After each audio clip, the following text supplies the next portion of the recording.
When is the last time you saw an infant in respiratory distress? Now, as we go through this case, I'd like you to think about a couple of things. What is your differential diagnosis? Do you have a checklist approach of approaching a patient like this? And what are the first three or so interventions that are absolutely important to consider?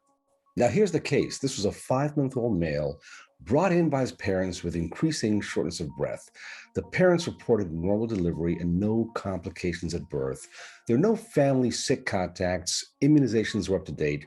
And on arrival, the infant looked sick, very sick, in breathing difficulty with vital signs abnormal, saturations low.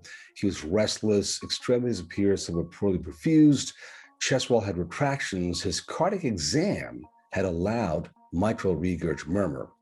Now, here's the 12-lead ECG. Take a moment, stop the video here, and see if you can find at least 5 or so abnormalities.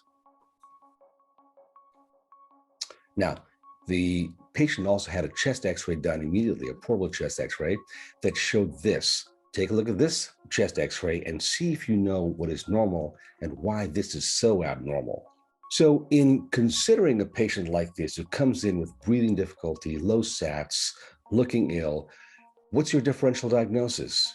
Do you actually have a checklist? How do you approach a patient like this who looks so sick? Well, I know I do. I use a checklist that considers airway obstruction, lung problems, or heart problems. And with regards to airway obstruction, you've got to first think about some kind of a foreign body aspiration, an obstruction. Pneumothorax, I think, tension pneumothorax especially is important. Asthma, anaphylaxis, PE, unlikely in this age group, but worth considering, an infection like pneumonia. And with regards to heart problems, well, I think about ischemic disease. Congenital heart disease is a huge category in this age group, as well as cardiomyopathies, right? So when I see someone like this, my go-to checklist is an airway crash cart at the bedside with McGill forceps, an absolute must, oxygen supply, on the go, chest x-ray immediately, bedside ultrasound if you have it, and a 12-lead ECG, and we'll see why. Let's go back to the 12-lead ECG, and there are some abnormalities here that are really, I think, pretty profound, actually. So take a look at this, and what strikes me is that there are Q waves in leads 1, AVL, and the lateral precordial leads, and these aren't just regular old abnormal Q waves. These are really scary looking spike-like killer Q waves, some people call them, in leads 1, AVL, V4, and V6. And you can see how deep and pronounced these Q waves really are. So this is a pathological sign that we'll come back to. In addition, there are also T wave inversions in the same leads and LVH by voltage criteria, along with left axis deviation. Coming back to the chest x-ray that was done, this is a very abnormal chest x-ray because the heart is so huge, right? The normal cardiac silhouette should be about, less than 0.55 or so. This is significantly greater. So what's the diagnosis? Well, this is Al Kappa, abnormal left coronary artery arising from the pulmonary artery.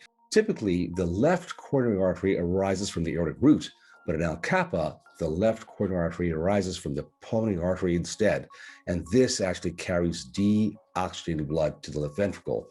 Now, this is a life-threatening condition, and most cases are seen in the first year of life, and the mortality is extremely high, approaching 90%.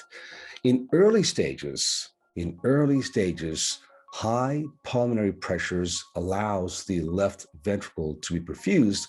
But in later stages, as the pulmonary artery pressures fall, a vascular steal occurs, taking blood away from the left ventricle, and whatever blood does flow there is deoxygenated. So the left ventricle really suffers a lot of ischemia. Now, ultimately, there's left ventricular dysfunction, there's ischemia. Now, take a look, especially at Q waves in the lateral leads, because this is a telltale sign of ischemic disease. Mitral valve insufficiency that you should pick up on your examination in these patients, congestive heart failure, we've seen that on the chest x-ray and on the exam, and arrhythmias, resulting ultimately in sudden cardiac death. And so, getting this diagnosis right doesn't necessarily require fancy advanced imaging. Matter of fact, even in the case of a normal echo, right, findings of a loud mitral regurg murmur, ischemia on the 12-lead ECG, and a cardiac silhouette that's huge makes Al Kappa highly probable.